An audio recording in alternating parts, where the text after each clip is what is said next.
একদিন আমার এলাকায় আসুন, দেখিয়ে দেব। কি বললি? গেল রে, এইবার আমার অবস্থা খারাপ হবে। আচ্ছা, এসব বাদ দেওয়া যাক, ক্লাস শুরু করি তাহলে। আমি সবাইকে কিছু প্রশ্ন করব, দেখি কে কেমন পারে। আইপিসের পোলা, 10টি পশুর নাম বল। 5টা গরু আর 5টা ছাগল স্যার। কি? Oh, no, no, no, no. এই ঢংটা বাজে না কেন? চুপ কর সব। আই জিমিন, কাল তুই আসিসনি কেন? আমার দাদি মারা গেছে স্যার। পিটায় তোর পিঠের ছাল তুললাম আমি। ফাজলামি করার আর জায়গা পাস না তুই? এই নিয়ে 4-5 বার তোর দাদি মারা গেল। কি করবো স্যার, আমার দাদিরা তো 10 বোন, সবাই আমার খুব কাছে। 5টা মরছে আর 5টা এখনো বাকি আছে।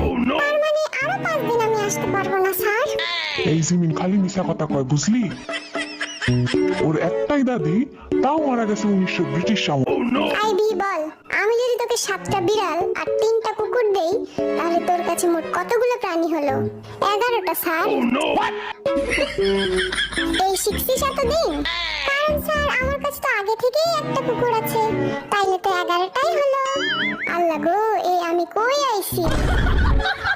এবার জাঙ্কুক বল, সূর্য পশ্চিম দিকে ওঠে না কেন?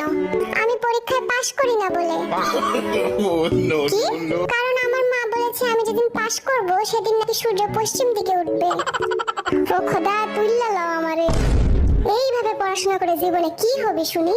সামটাইমস আই এম ভাবিং আমার জীবনের কি হবিং। Oh, no, no. আমি ক্যান সি তোর ভবিষ্যৎ গোয়িং অন্ধকারিং। সো ইউ হ্যাভ টু পড়াশোনা রেগুলারলি। আমাকে আমার মতো পড়তে দাও, আমি পড়াকে নিজের মতো কমিয়ে নিয়েছি। যেটা পড়িনি সেটা না পড়াই